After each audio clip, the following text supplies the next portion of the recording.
Bom dia, amadas irmãs, amados irmãos. Nós vamos iniciar uma nova jornada a partir de hoje,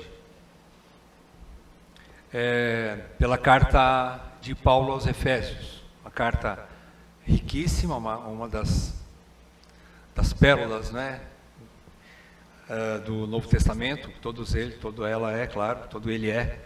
Mas Efésios é especialmente uma carta que fala de eclesiologia. Ela fala é uma carta muito rica que fala do corpo de Cristo, como nós já falamos isso em algumas vezes. Enquanto Colossenses é uma carta gêmea à carta aos Efésios, só que Colossenses fala do cabeça, Cristo, e Efésios fala do corpo, a igreja, né, o corpo de Cristo. Então é isso que nós vamos estudar. Tem muita coisa aqui sobre igreja na carta aos Efésios. E vamos então mergulhar nesse desafio, né, de estudar toda ela, né, a partir de hoje. Vamos fazer uma oração para a gente começar? Senhor nosso Deus, nós somos gratos por podermos abrir a Tua Palavra, continuando nesse coração de adoradores, nesse coração de podermos estar Te oferecendo todo o nosso louvor, toda a nossa gratidão, nossas orações, nossas súplicas, como desde manhã, na primeira reunião fizemos, e agora na continuidade, também agora adorando o Senhor, com tudo que temos, com tudo que somos, presentes aqui com a nossa família, de uma maneira especial. Agora nós nos assentamos aos Teus pés para Te ouvir. Nós desejamos ouvir o que o Espírito diz à igreja. Fala aos nossos corações, Senhor, desobstrui tudo aquilo que pode impedir que nós ouçamos o Senhor, e que não recebamos a Tua Palavra como de homem, mas como de Deus, e como de fato ela é. Assim abençoa a Tua igreja, cada um dos presentes aqui, Senhor, com entendimento espiritual. E capacita-me a ser fiel na entrega da mensagem, na entrega desta aula. É o que eu Te peço para a Tua glória, em nome de Jesus. Amém, Pai. Amém. Irmãos, nós vamos fazer uma pequena introdução, na verdade, hoje, né? E eu não vou me deter só na carta aos Efésios, eu vou pensar textos de outros locais da Bíblia, para a gente poder também compreender de modo geral o que Paulo quer dizer com essa pequena introdução, 2 primeiros versículos, né? Nós vamos dar uma olhada em geral no que é a igreja, procurar entender, lógico, não vai dar para falar tudo numa única aula. Aliás, vai ser mais uma aula do que uma pregação expositiva, né? E com isso a nossa intenção é isso, que nós possamos ter uma visão do que é uma igreja, do que de fato é uma igreja, né? E também contar um pouquinho, se der tempo, da nossa história como igreja, né? Essa realidade que Paulo escreveu lá para a igreja, para os irmãos de Éfeso, é uma realidade, não é uma utopia, não é uma coisa, um conto de fadas que pode acontecer, mas é uma realidade, e vocês são prova disso, que a igreja é uma realidade, né? Então, nós vamos fazer essa leitura, versículos 1 e 2 do capítulo 1, vamos ler? Acompanhe na sua Bíblia. 1 e 2 do capítulo 1 diz assim: Paulo, apóstolo de Cristo Jesus, por vontade de Deus, aos santos que vivem em Éfeso e fiéis em Cristo Jesus. Graça a vós outros e paz da parte de Deus, nosso Pai, e do Senhor Jesus Cristo. Irmãos, em primeiro lugar, você percebe que Paulo inicia essa carta de uma forma bastante breve. Só esses 2 versículos apenas é a introdução da carta, porque depois ele já vai entrar em teologia pesada. Ele já vai entrar a partir do versículo 3 de forma bastante densa a nível teológico, não é? Então, ele começa de uma maneira rápida, ele se apresenta, a primeira coisa que ele faz é a apresentação dele mesmo. Ele diz que ele é Paulo, quem está escrevendo então é Paulo, apóstolo de Cristo Jesus, por vontade de Deus. Ele simplesmente está dizendo assim: eu sou apóstolo não porque eu tomei essa honra para mim mesmo, mas porque o Senhor me chamou. Houve um chamado divino. Hebreus capítulo 5, abra lá comigo, Hebreus 5, versículos 1 e depois pula para o versículo 4. Hebreus 5, versículo 1 diz: porque todo sumo sacerdote, sendo tomado, perceberam? Sendo tomado dentre os homens, é constituído nas coisas concernentes a Deus a favor dos homens, para oferecer tanto dons como sacrifícios pelos pecados. Primeiro ponto aqui, o oficial de uma igreja, um líder, um homem que Deus chama para o serviço, ele é tomado, ele está na voz passiva, ele não toma, mas ele é tomado. Deus o tira do meio de um rebanho e o constitui um sacerdote. Aqui no caso está falando do sacerdócio. Também isso Paulo diz: eu sou apóstolo porque Deus me tomou para isso, Deus me chamou para isso. Versículo 4 diz: ninguém, pois, toma, aqui na voz ativa. Tomar aqui, nós vamos observar no original, que ele diz que é como se tomar a mão armada, como se fosse um assalto. Tomar, no grego aqui original, é alguma coisa forçada, à força. Tomar, ninguém toma essa honra para si, senão quando chamado por Deus, como aconteceu com Arão. Então, aqui nós vemos que Paulo não tomou o apostolado, como muitos hoje têm tomado esse título para si, que não existe mais, de forma forçada, totalmente antibíblica, totalmente herética, não é? E não existe esse tipo de liderança tomada à força, por assim dizer, né? Então, Paulo está querendo dizer assim, humildemente: eu sou quem eu sou por causa da graça de Deus. Eu sou apóstolo porque, apesar de quem eu fui no passado, perseguidor da igreja, hoje eu posso me apresentar a vocês como apóstolo, não por minha própria honra ou mérito, mas por graça divina e por escolha desse Deus. Ele me fez assim, né? Ele me fez apóstolo. Então, primeiro ponto, ele se apresenta. Em segundo lugar, ele identifica os destinatários, e ele diz, na sequência, volta lá em Efésios capítulo 1, versículo 1, ele diz assim, ele se apresenta e fala assim: aos santos. Quem são os destinatários dessa carta? Aos santos que vivem em Éfeso e fiéis em Cristo Jesus. As duas coisas andam juntas. Santos e fiéis. Vamos analisar um pouquinho esses dois termos. A membresia de uma igreja é composta por pessoas santas e fiéis. O que significa no original o termo santo? O termo santo, os santos, são aqueles que foram separados para Deus. Santos é aqueles que foram apartados do mundo, apartados da humanidade para serem filhos de Deus, para participarem da família de Deus. Russell Shedd, ele, de uma maneira bastante gostosa, simples, como sempre ele fez, Dr. Russell Shedd foi uma bênção para nós, né? Ele coloca coisas profundas de uma maneira tão leve e fácil de compreender que a gente fica pensando, por que eu não vi isso antes, né? Mas ele explica assim que o reino de Deus, a igreja, que é o reino de Deus, ela é composta de pessoas que foram chamadas para fora de um sistema, são os santos, a eclésia, né? A palavra eclésia significa isso, né? Chamados para fora de um sistema, para fazerem parte de um reino.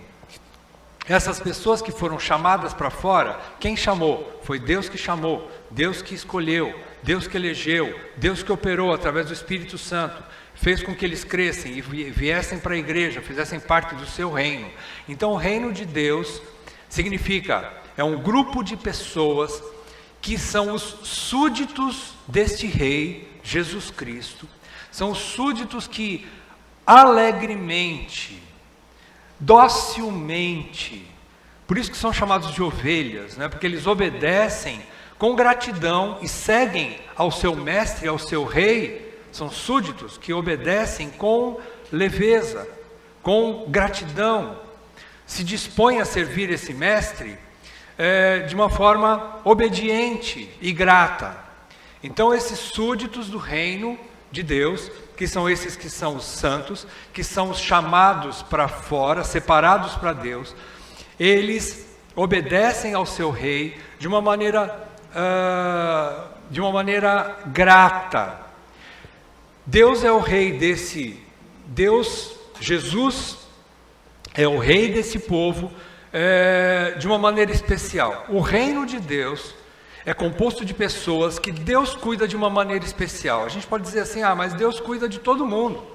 Deus cuida, e verdade, a Bíblia diz que o Senhor, Deus, Ele manda seu sol e sua chuva, tanto para bons como para maus, tanto para justos como para injustos. Então o Senhor cuida de toda a humanidade, mas de uma maneira especial Deus olha para a sua igreja. A sua igreja é a menina dos seus olhos. A igreja de Jesus Cristo é a sua esposa, é a noiva de Cristo. Então Ele olha para ela de uma maneira especial. Então Ele cuida de uma maneira especial, muito, muito, muito melhor e diferente do que Ele cuida do resto da humanidade. Ele tem um objetivo diferenciado para esse povo. Então assim é a igreja. Esses santos é esse povo que Deus cuida de uma maneira especial. Eles são também, no grego, hagios, significa que eles são inocentes, são puros e sem contaminação. Então, santos tem tanto a ver com separados para Deus, um povo peculiar, propriedade exclusiva de Deus, não é? Um povo santo e exclusivo de Deus. Como também, santo também significa, assim, apartados do sistema e do regime de pecado, de uma vida pecaminosa. Né? Então, santo significa, assim, pureza. Significa alguém que luta por essa pureza. Não que já estejam perfeitos, mas que lutam por essa perfeição, que buscam essa perfeição. Então, santo seria isso, aqueles sem contaminação, não é? Ou puros. Então Paulo está falando assim, eu estou escrevendo para vocês aí de Éfeso, que são santos, fazem parte do povo de Deus, é a igreja do Senhor, fazem parte da igreja de Éfeso, e também são fiéis em Cristo Jesus. Aqueles que se submetem a Cristo. O termo fiéis aqui, pistos, ele significa crente de verdade. É crente de verdade. Nós vamos depois analisar, por que existe crente de mentira? Depois você me diz, depois de terminar esse estudo, você vai me contar. O que você vai entender sobre isso. Mas, pistos ou fiéis, os santos que também são fiéis em Cristo, são crentes de verdade, que procedem com fidelidade. O termo pistos tanto fala de fé, o termo pistes significa fé, mas também significa, além de fé, também significa fidelidade, fiel. Então pistes é fiel, aqueles que são fiéis, pistos, aqueles que são fiéis em Cristo. Então, a igreja é composta de gente que é separada do mundo e fiel a Cristo. Separada do mundo e dedicada, consagrada, né? Amalgamada com Cristo, presa em Cristo, para obedecer a Cristo, para servir a Cristo com fidelidade. Então esses são os elementos dos membros de uma igreja, segundo Paulo aqui nesse capítulo 1. Ok? Então aqui está a apresentação. Aliás, a introdução da carta, né? Então, Paulo identifica essas pessoas como aqueles que estão em Éfeso, ou seja, pertencem a uma igreja local, aqueles que estão na igreja em Éfeso. Vejam, ele está falando de uma localidade, ele está falando de uma parte da igreja, ele está falando com um grupo, um aprisco do Senhor. Dentre todos os apriscos que existiam ali na época de Paulo, muitas outras igrejas locais, na Galácia, na própria Ásia, e na Europa já estavam começando a chegar em Roma. Então, a igreja sempre estava presente em várias cidades, em vários locais, mas especialmente para essa localidade, Paulo escreve essa carta. Especialmente para eles, ou seja, havia uma necessidade de uma instrução específica para uma localidade, para uma igreja local.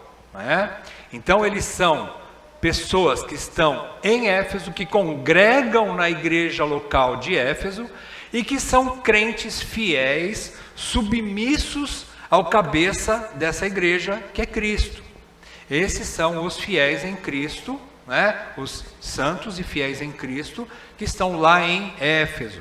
Então, agora nós vamos aprender com Paulo o que é que Paulo, que o Espírito Santo, através da vida de Paulo, quis dizer à igreja de Éfeso.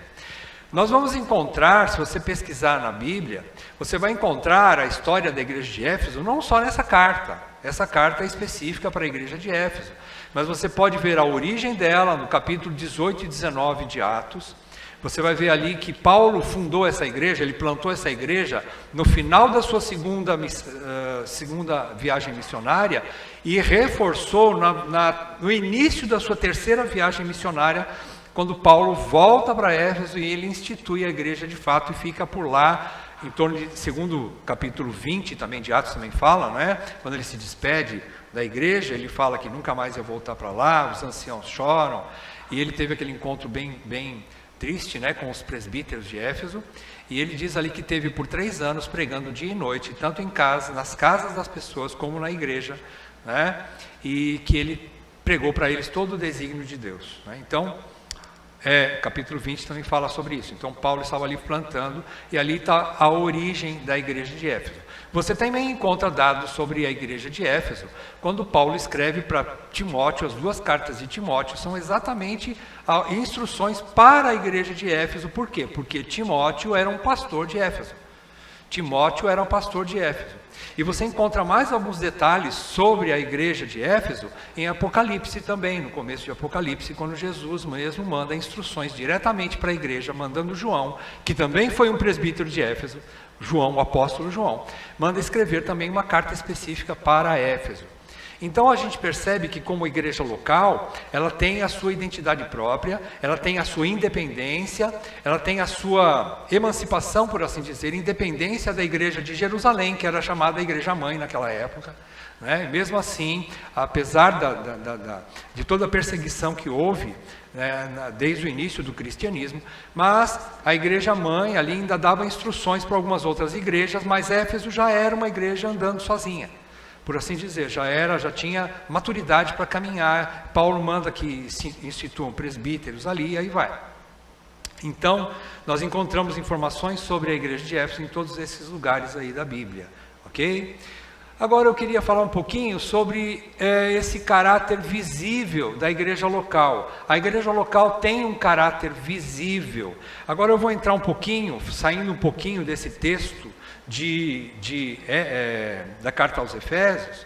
Eu quero que você abra sua Bíblia em Mateus capítulo 5, versículos 14 a 16. Mateus 5, de 14 a 16, nós vamos ver algum caráter visível da igreja. O próprio Senhor ele disse assim aos discípulos que seriam os membros de igreja, aos seus discípulos. Ele diz: vós sois a luz do mundo. Não se pode esconder a cidade edificada sobre um monte, nem se acende uma candeia para colocá-la debaixo do alqueire, mas no velador, e alumia a todos os que se encontram na casa. Assim, brilhe também a vossa luz diante dos homens, para que vejam, é que Jesus está falando que a igreja é visível, para que vejam as vossas boas obras e glorifiquem a vosso Pai que está nos céus. O que o Senhor está querendo dizer aqui? Ele está querendo dizer que Ele vai salvar um povo, vai transformar esse povo, vai fazer com que esse povo irradie, ou seja, ele brilhe, ele comunique ao mundo uma luz, um brilho, que vai contagiar outras pessoas. Assim funciona a igreja, esse é o projeto de Deus.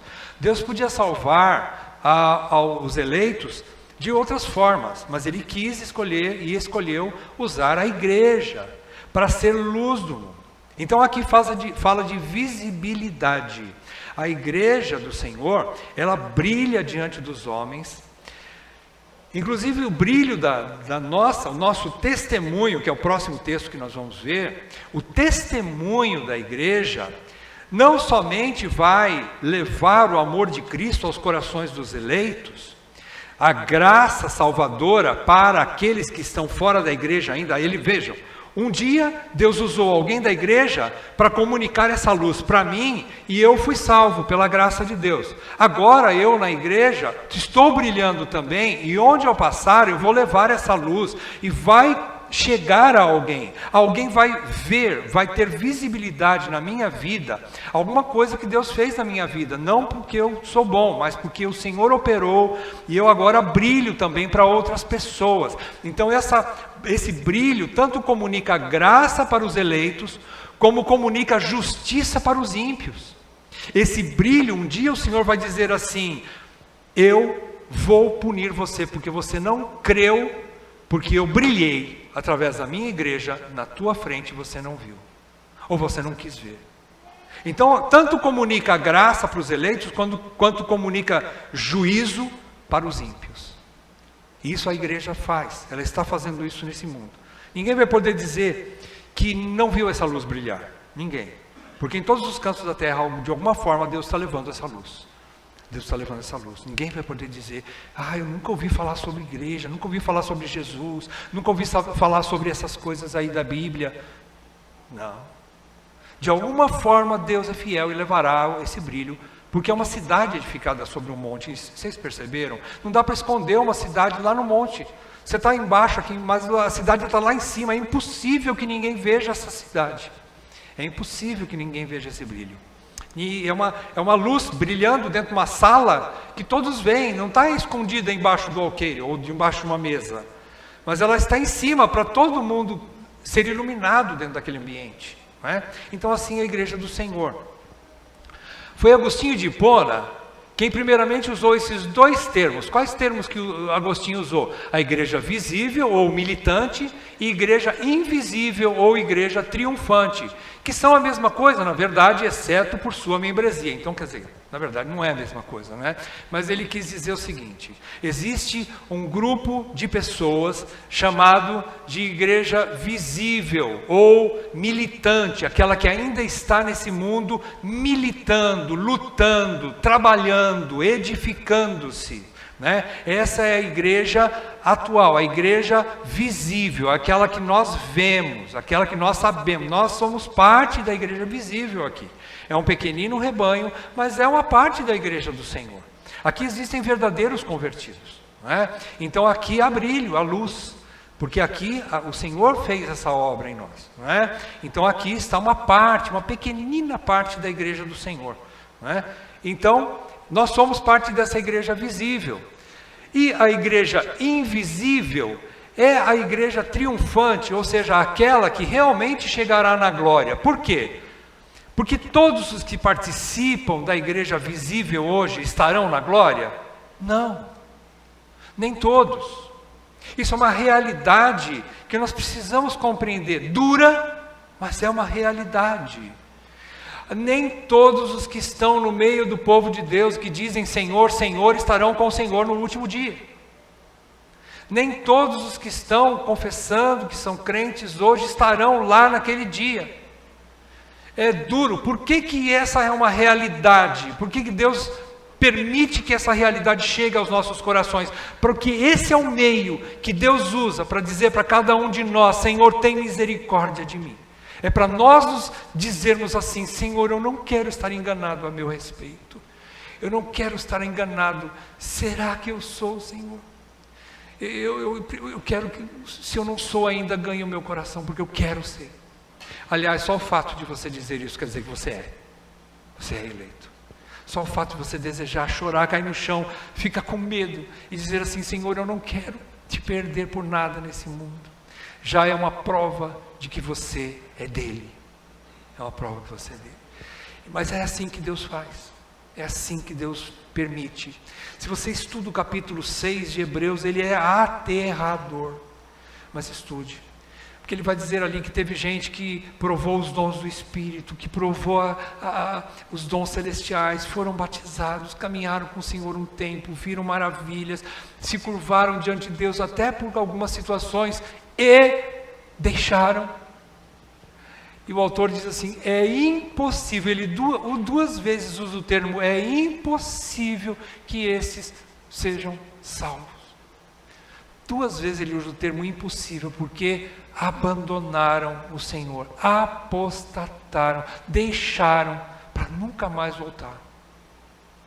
É verdade que o filho pródigo, ele deixa por um tempo, às vezes dureza de coração, pecado. Deus usa a vara e a vara funciona no filho, porque a vara sempre funciona no eleito. O eleito se arrepende e volta para a casa do pai. Esse não é um apóstata, esse é um legítimo. Fez besteira, abandonou o pai por um tempo, mas quando o Senhor chama, ele vem. Quando o Senhor chama, ele vem. Mas quando ele não é eleito, ele vai e nunca mais volta. Ele não ouve mais a voz do pastor. O pastor chama, ele não vem, endurece. O coração fica endurecido, vira uma pedra. E ele não ouve mais o mestre. Então, aqui o Senhor está falando, voltando ao texto, ele está falando que há, no meio do povo de Deus, pode haver, no meio do trigo, pode haver joio. No meio das ovelhas, podem haver cabritos. Como diz no capítulo 25 de Mateus, ele aparta para o lado direito, graças a Deus é para o lado direito, né, as ovelhas, né, e para o lado esquerdo os cabritos, né, deixa os da esquerda lá na esquerda. Sem política, mas é uma realidade, né? Mas a gente vai e percebe, existem gente misturada. Só que a igreja triunfante não vai ter essa mistura. Na igreja militante ainda pode ser que tenha, na visível talvez tenha. E dói no coração da gente só de pensar nisso. Dói no coração da gente, mas é uma realidade. Então, vamos avançar um pouquinho mais aqui. Então, a sua visibilidade, a visibilidade da igreja significa que a igreja é composta por pessoas reais, que convivem e se reúnem num local físico, inscritas oficialmente nesta comunidade. Eles estão ali ligados àquele corpo, àquela parte do corpo de Cristo. Eles são oficialmente membros de uma igreja. Existe uma organização quanto a isso. Existe uma realidade quanto a isso. Algumas igrejas têm um formato, outras igrejas locais têm outro formato, outras lá mais ainda diferentes, um pouco mais diferentes, e assim vai. Mas na realidade, toda a base de qualquer igreja local é a mesma. A membresia se inscreve, há uma liderança responsável por essa membresia, e todos caminham com o único objetivo de edificação mútua, de autoproteção do rebanho, de autopreservação do rebanho, e de evitar que haja apostasia no meio da igreja, de pastoreamento mútuo, né? Assim trabalha a igreja local. Mas, então ela é composta de gente assim, pessoas de carne e osso, né? E elas estão presas, inscritas ali oficialmente no hall de membros dessa igreja. Por que o hall de membros é importante? Dentre muitas coisas que Jonathan Leeman, se não me engano, é ele que escreve, 9 ou 10 motivos ou vantagens sobre por que membresia é importante. E uma delas é simples. Você, como membro, precisa saber a qual pastor você se submete aqui nessa terra. E nós, a liderança de uma igreja, precisa saber quais as pessoas que estão debaixo da responsabilidade deles. Nós não somos, em última instância, responsáveis por todos os crentes da terra. Não, nós não somos, nós somos responsáveis por um aprisco. Se eu tiver um vizinho meu que é crente e também está andando em pecado, eu posso exortá-lo, sim, mas em última instância eu tenho responsabilidade com a igreja local, da qual eu sou pastor, presbítero, diácono, seja lá o que for. E o membro, ele é responsável, ou ele está submisso ao líder da sua igreja local, não àqueles que ele ouve na internet, aqueles que ele ouve por aí, lê a respeito dele. É muito bom aprender com esses homens de Deus, mas em última instância, eles não vão responder diante de Deus pela sua vida. Quem vai responder diante de Deus pela sua vida são os pastores locais, da igreja local. Então submete-se, acima de tudo, a esses homens. A esses homens é que nós temos que nos submeter. A igreja também é humanamente percebida, e em sua membresia existem os crentes verdadeiros, os eleitos, como eu disse, mas também os falsos, os incrédulos, que serão desmascarados no tempo oportuno. Como eu já falei, existe essa realidade. Infelizmente existe essa realidade, né? Cristo tornou-a perceptível, visível ao mundo, cumprindo o seu objetivo de salvar e julgar. Tanto Jesus está nos colocando, abra esse texto de Atos 1, Atos 1, 6 a 8, percebam, Jesus não estava preocupado com escatologia naquela época, E isso também não deve fazer muita diferença na nossa preocupação em alguns detalhes, não é? Se a igreja é mais salvífica ou não, porque fala de amilenismo, pré-milenismo, isso não importa. Isso é secundário. Isso não quer dizer que a igreja salva menos ou salva mais. A igreja salva quando ela prega o evangelho verdadeiro. Ela é salvífica por causa disso. Não porque ela tem uma escatologia precisa, porque ninguém tem. Ninguém sabe o que vai acontecer no tempo futuro. E Jesus disse aqui em Atos 1, 6 a 8, quando chegaram para ele e perguntaram assim, então os que estavam reunidos lhe perguntaram, Senhor, será este o tempo em que restaures o reino a Israel? Respondeu-lhe Jesus, não vos compete conhecer tempos ou épocas que o Pai reservou pela sua exclusiva autoridade, mas, aí ele vai dizer o que é importante para a igreja, mas recebereis poder ao descer sobre vós o Espírito Santo e sereis minhas testemunhas. Tanto em Jerusalém como em toda a Judéia e Samaria e até aos confins da terra. Testemunhas aqui no original é mártir. Vocês vão sofrer por minha causa. Testemunhas quer dizer, como Jesus disse lá em Mateus 5, são pessoas que vão brilhar a sua luz e por causa do seu brilho, por causa de serem parecidas com Jesus, por alguns a igreja vai ser amada e por outros ela vai ser odiada e por isso vai ser perseguida. Então vão ser testemunhas, mártires, pelo nome do Senhor. Então é isso que Jesus está querendo dizer. Vocês vão brilhar na frente do mundo e alguns vão ser salvos por causa do brilho de vocês. Eu vou usar vocês para salvar vidas fora do aprisco. Aqueles que são eleitos, mas que ainda não são salvos, fora da igreja, eu vou buscar gente lá através de vocês. Mas aqueles que não derem ouvidos, eu vou julgá-los, através do brilho de vocês, porque vocês um dia brilharam claramente a realidade do meu reino, e eles não quiseram. Então eu vou julgá-los por causa disso. Então é isso que Jesus vai fazer, vai nos usar como testemunhas, a favor dos que creram e contra os que não creram, né? Então nós seremos testemunhas, ok? Aqui está um quadrinho, eu não sei fazer muito gráfico, tá meio feio aqui, mas acho que dá para a gente entender mais ou menos, né? Santo Agostinho, quando ele viveu nessa época aqui, ó, 354, 430 depois de Cristo, ele dizia que dentro da membresia visível, a membresia visível é todo esse círculo azul aqui, ó. A igreja militante, né, a que está lutando hoje no mundo, é a igreja visível, é aquela que você está vendo hoje, né? A igreja visível, ela é um quadro maior, tem mais gente, né, do que a igreja real, ou a igreja invisível. A membresia da igreja invisível, representada nesse círculo amarelo menor, significa que tem menos gente, não é? Vocês entenderam aqui a ideia? Tem menos gente dentro da igreja invisível do que na igreja visível. Agora, na igreja visível tem toda a igreja invisível, né? Dentro da igreja invisível, num quadro maior, né, na amplitude toda da igreja universal, tem os verdadeiros eleitos, estão lá dentro, né, da igreja visível. Mas a igreja invisível nós não sabemos ainda quem é, né? A Bíblia diz que o Senhor disse, aquele que perseverar até o fim, esse será salvo. Ah, mas é por obra humana? Não, a perseverança vem do Espírito Santo. Ele está falando, aquele que perseverar até o fim vai ser salvo, mas essa perseverança eu vou dar para vocês. Vocês não têm perseverança. É a perseverança do Espírito Santo no crente que faz com que ele não apostate, não abandone a sua fé, não abandone a igreja.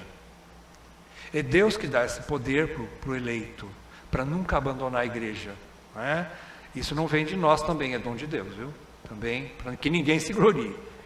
Bom, então aqui está o quadro, né? Vocês entenderam, né? A igreja invisível. Alguns teólogos também dizem que dentro do termo invisível a gente pode também colocar não só aquela igreja real que chegará na glória, os verdadeiros eleitos, né? Sim, ali é lógico, é invisível porque eu ainda não sei quem são. Eu vou chegar lá um dia, se Deus assim permitir, eu quero chegar lá e vou fazer toda a minha força para chegar lá, mas eu quero chegar lá, e aliás, quando eu chegar lá, eu vou achar gente que eu nem imaginava que estivesse no meio dessa igreja. O Senhor disse que, enquanto fariseus estavam se vangloriando da sua fé, Ele chegou e disse assim, olha, eu vou dizer para vocês, publicanos e prostitutas precederão vocês no reino de Deus. Publicanos e prostitutas vão chegar primeiro que vocês. Porque vocês estão querendo ganhar o reino de Deus pela sua própria justiça. E não vão chegar lá. Mas prostitutas, homens maus, mulheres más, que se converteram e confiaram na minha justiça, na justiça de Cristo, vão chegar lá. Meretrizes vão estar lá. Adúlteros vão estar lá. Que se arrependeram, é verdade. Que se arrependeram. Então, essa é a igreja invisível. Então, são pessoas também dentro dessa igreja invisível, gente que já morreu, que eu não conheci, então eu não sei quem é, gente de outros países que já se converteram, eu também não sei quem é, então é invisível para mim também. Eu não posso dizer como igreja em Campo Grande, eu não posso dizer quem são todos esses. E também gente que ainda vai nascer, até que o Senhor volte, gente que ainda vai nascer. Talvez o Senhor vai me recolher e demore para o Senhor voltar, e dentro desse espaço de tempo, mais gente vai nascer e mais eleitos vão estar ali. Eu também não vejo eles, então são invisíveis nesses aspectos também, não é? São invisíveis em todos esses aspectos, tá? Igreja local e seu caráter militante. Vamos falar sobre a nossa batalha, a nossa luta nesse presente século. Agora eu quero que você abra Efésios 4, de 11 a 16, por isso que eu estou falando que Efésios é uma carta fantástica. Vai levar a gente aí numa turnê maravilhosa a respeito de eclesiologia. Eu vou falar muito sobre igreja, e vou adiantar um pouquinho já esse capítulo 4, mas depois quando chegar na época vamos falar de novo. Mas aqui, versículos 11 a 16 do capítulo 4, Paulo diz assim, Efésios 4, de 11 a 16, Ele mesmo concedeu uns para apóstolos, outros para profetas, outros para evangelistas e outros para pastores e mestres, com vistas ao aperfeiçoamento dos santos, para o desempenho do seu serviço, para a edificação do corpo de Cristo, até que todos cheguemos à unidade da fé, do pleno conhecimento do Filho de Deus, à varonilidade, a perfeita varonilidade, à medida da estatura da plenitude de Cristo, para que não mais sejamos como meninos, agitados de um lado para o outro, levados ao redor por todo vento de doutrina, pela artimanha dos homens, pela astúcia com que induzem ao erro, mas seguindo a verdade em amor, cresçamos em tudo naquele que é a cabeça, Cristo, de quem todo o corpo bem ajustado e consolidado pelo auxílio presta atenção agora, de quem todo o corpo, falando da igreja, né? Bem ajustado e consolidado, está falando de unidade, pelo auxílio de toda a junta. Perceberam? Todos os membros são úteis, toda a junta, segundo a justa cooperação, agora ele fala de cada. Primeiro toda e depois cada. Todos os membros edificam. E cada parte tem uma função. Aqui, se você pega o termo toda e cada, você vai observar que é como se Paulo estivesse dizendo assim, você tem a sua parte para fazer, mas os outros também têm, todos têm. Respeite o ministério do outro, respeite o jeito que Deus colocou ele no corpo. Se você é olho, acha que é bonitinho por ser olho, não zombe do pé porque ele é pé, porque o olho precisa do pé tanto quanto o pé precisa do olho. O corpo precisa de cada membro. Um acha que é o coração, é mais bonitão, está batendo lá, e o outro é o intestino. Mas todos são úteis, porque o coração sem o intestino ele morre do mesmo jeito. Então às vezes a gente pensa assim, o outro lá, né, começa a zombar ou não reconhecer o ministério, o dom que Deus deu a cada um, a cada pessoa do corpo. E Paulo está falando assim, todos e cada parte do corpo são importantes. Por quê? Porque ele diz que isso tudo, cada parte efetua o seu próprio aumento para a edificação de si mesmo em amor. Então o que Paulo está querendo dizer aqui é que em seu aspecto militante a igreja local trabalha, milita, né? Ela luta para a sua própria edificação pela participação de cada e de todos os membros. Nós não podemos rejeitar o dom que Deus deu a alguém. Para alguns ele pode ser generoso e dar mais de um dom. Pode ou não pode? Quem dá o dom? Sou eu? Eu tenho ministério para vocês, para dar para vocês? Eu não tenho. Quem tem é o Senhor. diz a palavra ali, que nós vimos nos primeiros versículos, aquele que subiu é o mesmo que desceu, aquele que desceu é o mesmo que subiu, e subindo, ele derramou dons aos homens. Cristo que derramou dons aos homens.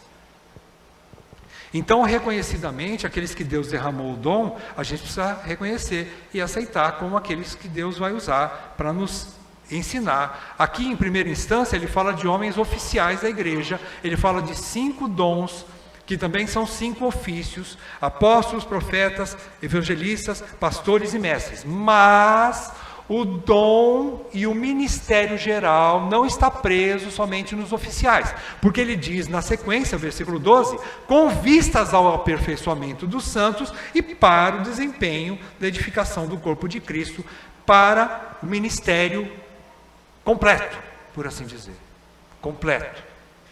E Deus vai usar cada membro, não é só meia dúzia aí de iluminados que não são, né, para conduzir o rebanho, enquanto os outros ficam só olhando. Não, todos vão trabalhar, todos vão participar. Isso faz com que a gente tenha temor no nosso coração. Será que eu estou ofendendo a noiva de Cristo? Como eu estou atuando a favor da noiva de Cristo ou contra? Será que eu entendi o que é a igreja?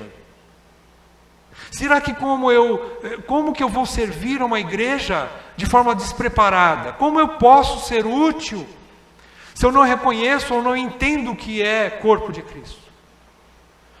Como que eu vou poder fazer a coisa certa se eu não identifico a seriedade do corpo de Cristo? Isso deveria trazer temor e tremor para o nosso coração. Isso deveria fazer com que a nossa consciência sangre de medo, de tocar na menina dos olhos de Deus. Deveria fazer com que nós prostrássemos no chão e clamássemos: Senhor, tem misericórdia de mim, Senhor. Tem misericórdia, eu não quero ferir a tua noiva, mas eu quero ser útil a ela. Eu quero servi-la como convém, Senhor. Eu não estou entendendo ainda o que é isso, mas eu não quero brincar com Deus, e muito menos com a sua noiva. Então, é o que Paulo está ensinando aqui, né? O seu objetivo, no agora, ou seja, a igreja tem um objetivo, no agora, no hoje, é tornar cada membro mais parecido com Cristo. Perceberam aí? A ideia é que o corpo cresça, não só em número, mas também, não só quantitativamente, mas qualitativamente. Com qualidade. O que significa isso? É que todos amadureçam, que sejam todos parecidos com Cristo. Esse é o objetivo da docência cristã, do ensino cristão. Que todos amadureçam, não fiquem mais como meninos inconstantes, mas que todos sejam maduros, homens e mulheres maduros na fé. Chega de brincadeira, chega de chocarrice. É uma vida de seriedade. A noiva de Cristo é santa e irrepreensível. O que eu estou fazendo com ela? É hora de crescermos, de deixarmos de sermos meninos. É isso, esse é o objetivo do Senhor e da sua igreja, de crescermos, sermos mais parecidos com Cristo, através dos meios de graça, para vencer o pecado, a carne, o mundo e o inimigo. Esse é o alvo. Isso chama-se edificação, é o que Paulo fala no capítulo 4 aqui. É edificação do corpo de Cristo. É fazer alguma coisa a favor do corpo de Cristo. Não produzindo facções, divisões, mas unindo o corpo de Cristo. Produzindo maturidade nos eleitos. Esse é o desejo do cabeça. E também deve ser o desejo de cada um de nós.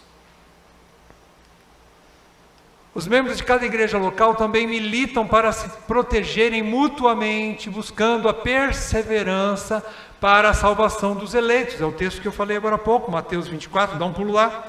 Abra comigo, Mateus 24.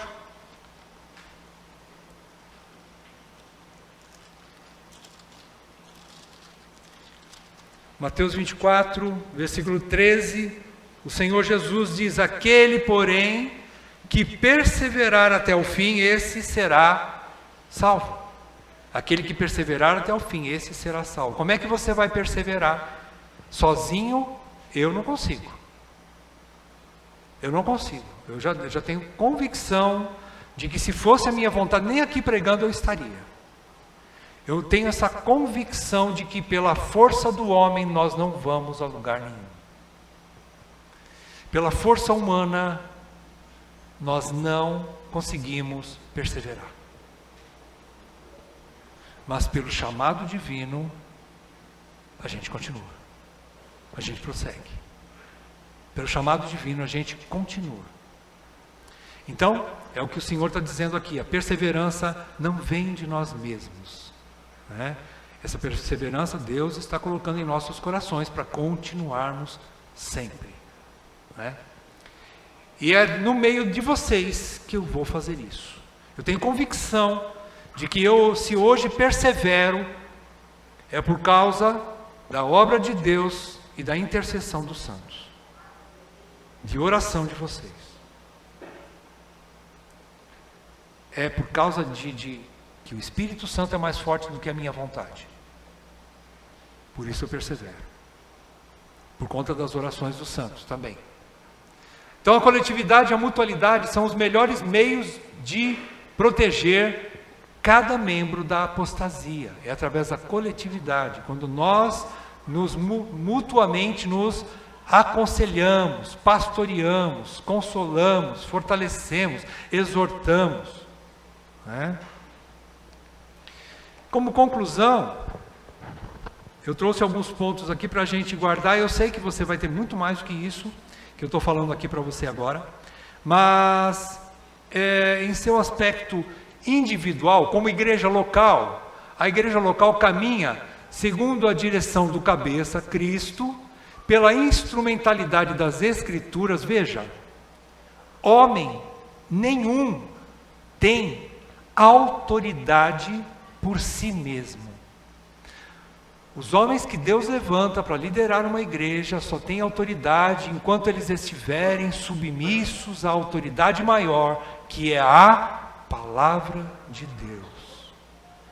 Se alguma decisão ministerial for tomada em rebelião contra a vontade de Deus, isto não pode permanecer. Não pode permanecer. Porém, se estiverem dentro da vontade de Deus, ainda que haja rebeldia, ainda que gente fala: esses caras são déspotas, esses caras são dominadores do rebanho, não tem problema nenhum, deixa. Disseram para Neemias que ele queria rebelar contra o rei. Eu vou contar para o rei, hein? Você está querendo virar rei aqui em Jerusalém, hein? Você está edificando aí porque você tem uma segunda intenção. O que Neemias fez? Nada. Continuou edificando. Simplesmente disse assim: tudo isso que vocês estão falando aí é mentira. Esse não é o meu objetivo.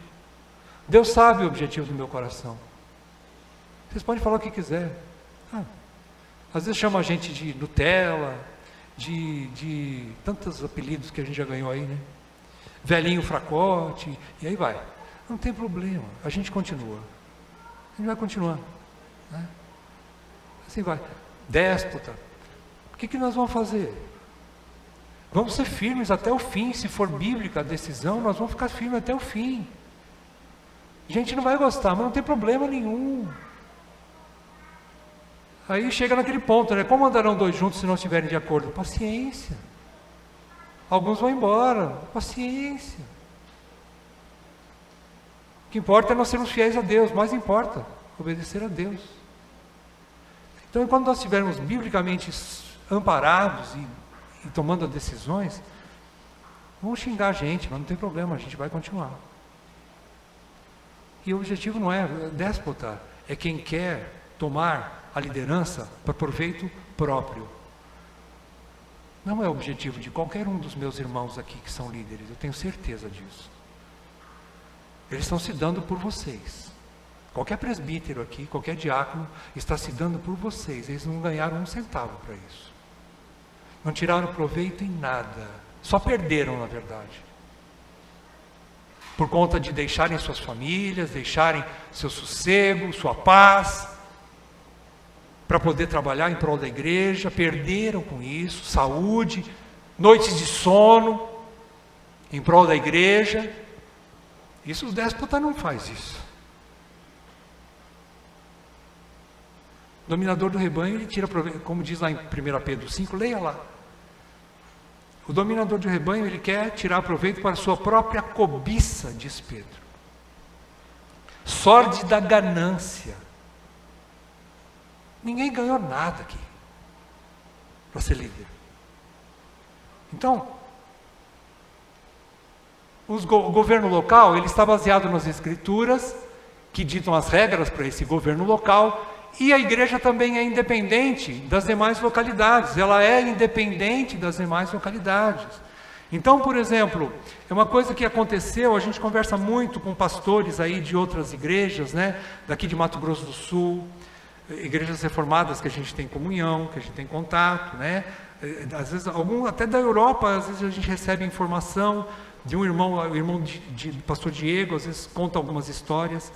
Tem outras igrejas do Paraná que a gente conversa também, né? Então, aconteceu com o evento aí da pandemia, aconteceu alguma coisa bastante diferente nos últimos anos, né? A gente percebeu que muitas pessoas que estavam presas em igrejas que não tinham o verdadeiro evangelho, ou até mesmo seitas, aconteceu que pela bênção da internet, muitos receberam muitas informações boas, começaram a ouvir pregação de verdade, palavra boa, começaram a trazer verdades para dentro desses corações. E o que aconteceu com isso tudo? Despertou esse povo. Enquanto eles estavam ali naquela bolha, né, presos em seitas ali, e isso dói no meu coração só de pensar, gente que perdeu anos e anos e anos dentro de uma seita, né, não cresciam, não sabiam o que estavam fazendo ali dentro, na verdade. Quando a realidade caiu, eles se despertaram e foram vivificados, e saíram, estouraram aquela bolha, e saíram para fora e viram que tem vida além daquelas seitas, né? Tem vida lá fora, a vida no planeta Terra, né? A igreja de verdade. Isso é a bênção que aconteceu na época da pandemia, né? Mas só que aí aconteceu uma coisa meio perigosa também. Por quê? Porque muitos ouviam coisas boas, não estou falando que é errado, mas ouviam Hernandes Dias Lopes. Aí pega aquilo que o Hernandes falava. Aí, Augusto Nicodemo pega aquilo. Paulo Júnior pega aquilo, né? Os presbíteros da CCG pega aquilo. E vai, né? Começa a receber informações e faz uma colcha de retalhos, né? Faz uma colcha de retalhos, um pouquinho de cá, um pouquinho de lá, emenda aqui, emenda ali, e cria uma igreja na cabeça, com aquela colcha de retalho e tudo, e tem uma ideia de uma igreja ideal, que não existe. Tem uma ideia assim, não, peraí, aí conhece uma igreja perto de casa dele, a igreja é bíblica, eu vou lá. Só que eu vou implantar alguma coisa que eu trouxe de lá fora aqui dentro. Só que se esquece que 30, 40, 50, 60, às vezes até mais anos dentro de uma seita, enquanto isso as igrejas lá fora estavam caminhando, estavam lutando, militando, né? E sofrendo, trazendo as marcas de Cristo.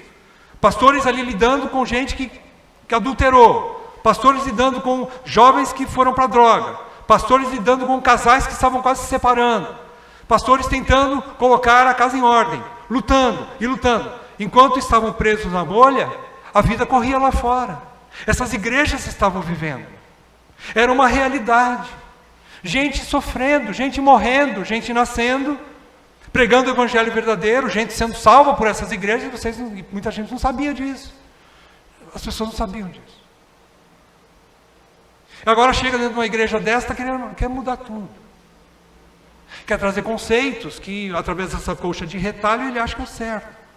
Enquanto que a igreja tem uma base sólida, uma identidade. Então, cada igreja local tem a sua identidade. Ela tem a sua identidade.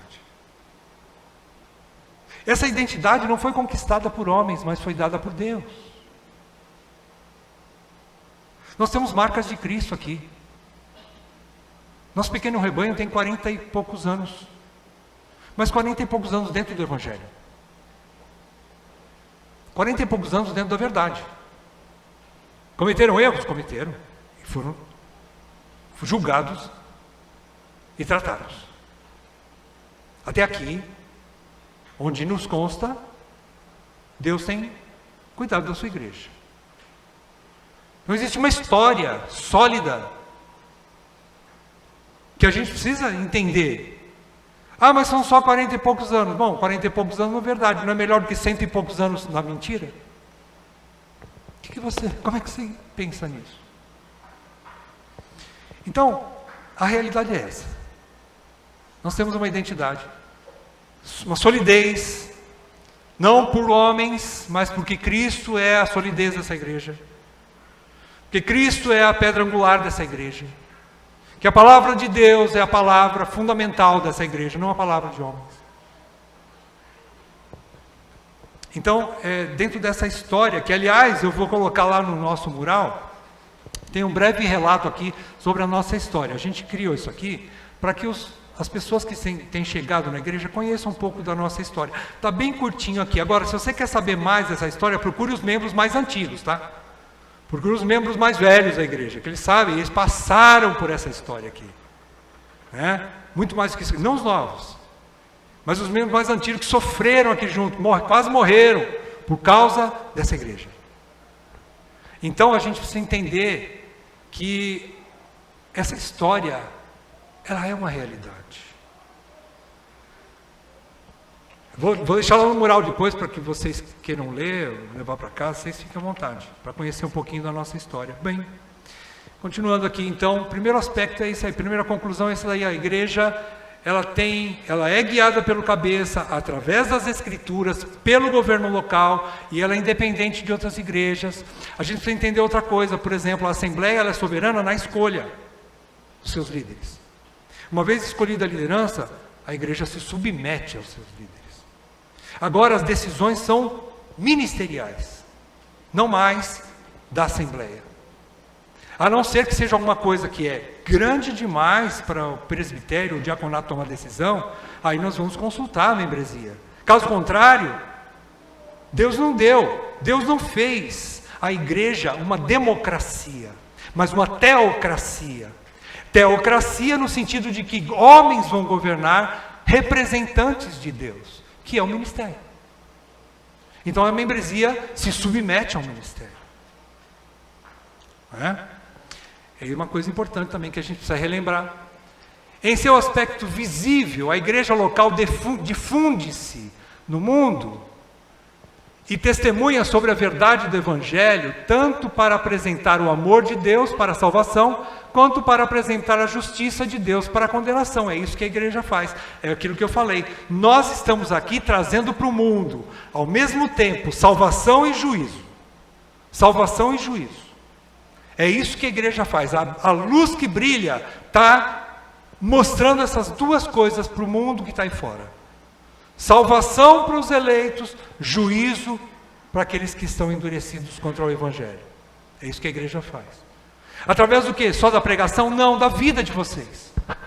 Da vida de cada um de nós. Do testemunho de vida. Por isso nós somos santos e fiéis, não é isso? Santos e fiéis em Cristo. O pecado já não reina mais na nossa vida. Nós estamos sendo transformados. As pessoas da nossa família, da nossa vizinhança, do nosso trabalho, vão ver diferença em nossas vidas. E por conta disso, você está testemunhando para eles a verdade. A verdade. Desejamos que todos sejam salvos, mas não sabemos se todos serão salvos. Então nós vamos brilhar. Continuar brilhando. De que forma? Se eu estiver ligado à igreja. Sem o corpo de Cristo, sem mim, o Senhor disse, que é a videira verdadeira, representada pela igreja, sem mim, nada podeis fazer. Eu posso ter Cristo fora da igreja? Não. Independentemente, aliás, é como eu já disse, né? Home church não existe. Não existe desigrejado, existe desviado e apóstata. Não existe ninguém que esteja lá fora da igreja, que não esteja vinculado a uma igreja local, que possa te dizer, possa dizer, eu estou bem com Deus, só eu e Deus está tudo bem. Não está não. Porque Deus usa a igreja para isso. É pela igreja que a multiforme sabedoria de Deus é revelada. E é pela igreja, não é a igreja que salva, mas é o meio que Deus usa para sermos salvos. Em seu aspecto militante, a membresia e a liderança da igreja local trabalham em conjunto para a saúde, edificação, fortalecimento e proteção mútuos. Todos trabalhamos juntos nesse mesmo objetivo.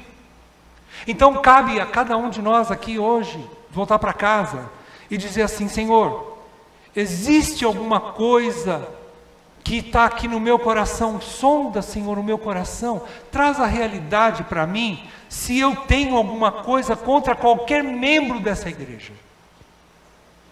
Senhor, sonda o meu coração, porque eu não quero ser pedra de tropeço para ninguém. Senhor, sonda o meu coração, porque eu não quero levantar o muro de divisão que o Senhor derrubou, para que nós, como membros de uma igreja, sejamos um, como o Senhor e o Pai são um.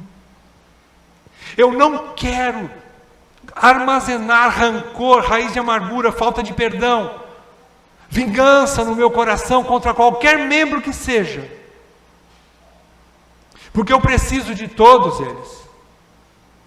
Se todos são membros do corpo, e não importa se é orelha, se é boca, se é nariz, se é olho, se é coração, se é intestino, não importa, todos são úteis e são meus irmãos.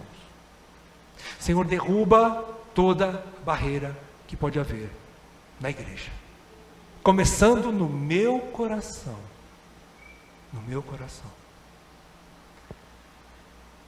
Calvino, ele define isso aí que nós falamos hoje da seguinte forma. Calvino diz que é tarefa da igreja local, da igreja, tornar visível o reino invisível. Nós fazemos isso, em primeiro lugar, pela pregação, proclamação do evangelho, por evangelismo. Em primeiro lugar, por evangelismo. Mas também podemos fazê-lo modelando o reino de Deus, ou seja, dando forma ao reino de Deus, mostrando fisicamente o reino de Deus, né? Visivelmente, demonstrando justiça ao mundo, ou seja, nós fomos chamados para praticar as boas obras, as quais Deus preparou para andarmos nela, não é isso? Boas obras. Então nós temos que entender que nós temos que viver de maneira justa, sensata, justa e piedosa. Nós temos que entender que nós temos que botar a nossa casa em ordem. Nós temos que entender que nós somos a expressão de Cristo aonde quer que eu passe, em qualquer negócio que eu faça, em qualquer relacionamento que eu tenha, em qualquer coisa que eu tenha como minha posse, em qualquer tipo de coisa que eu fizer nesse mundo, eu estou representando Cristo, e Ele é santo, e eu preciso fazer a coisa certa, eu preciso colocar a minha vida em ordem, eu preciso colocar os meus negócios em ordem, eu preciso colocar a minha família em ordem, porque eu represento aquele que é santo, santo, santo. Então, eu represento, nós demonstramos justiça ao mundo, demonstramos misericórdia ao mundo, mostrando ao mundo como deve ser o reino de Deus. Quando às vezes a gente mostra a realidade para o mundo, que você é pecador e você precisa de um Salvador, a pessoa cai no chão, mas aí você fala, mas há misericórdia para você, porque houve para mim também. Calma, não está tudo perdido, creia no mesmo Salvador que eu criei, Jesus Cristo, e você e sua casa serão salvos. Creia no Senhor Jesus Cristo. Aí você mostra a misericórdia, você mostra aquela santidade. É verdade, nós temos que ser santos e fiéis. Isso vai impactar o mundo, e vai dizer, algumas pessoas vão dizer, eu nunca vou conseguir chegar lá. Vai sim, porque eu era pior que você, e Deus fez um milagre na minha vida. Por que Ele não pode fazer na tua? E vai fazer melhor ainda do que fez em mim, porque esse Deus é poderoso para fazer isso.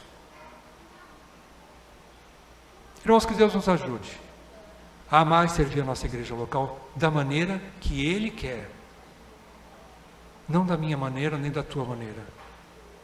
Queridos, nós não somos donos da igreja. Nem eu, nem você. Mas nós vamos lutar por ela, pela verdade, pela palavra de Deus, até o fim. Enquanto houver fôlego de vida, claro. Oremos. Ó Deus, nós precisamos da Tua graça, Senhor, para saber como proceder na Tua igreja, que a casa do Deus vivo, coluna e baluarte da verdade. Nós ainda não sabemos direito como tratar essas coisas, Senhor. Mas, Senhor, nós temos aqui todo o manual que o Senhor nos concede como igreja, através da Tua palavra, de como proceder no meio do Teu povo. Ajuda cada um de nós aqui a voltarmos para casa, Senhor, nos arrependermos, nos prostrarmos no chão, confessarmos a realidade dos sentimentos que ainda estão dentro de nós, pedirmos misericórdia e graça da Tua parte para sermos curados de tudo isso e nos levantarmos e consertarmos as veredas tortas que vínhamos caminhando até aqui e assim fazermos veredas retas para que os fracos e novos que chegarão não se desviem por minha culpa, por culpa de qualquer um de nós aqui nessa noite, nessa manhã. Ó Deus, por favor, eu te peço que a Tua palavra, que não volta vazia, opere começando no meu coração e nos corações de todos os ouvintes aqui, para que nós possamos retornar ao caminho, retornar à prática das primeiras obras, para que possamos trabalhar pelo bem da igreja, não pelo nosso próprio bem, mas pelo bem dos nossos irmãos. E isso, com certeza, agradará ao Teu coração e dará glórias ao Teu nome. Por isso é que eu te peço isso. Em nome de Jesus. Amém, Pai.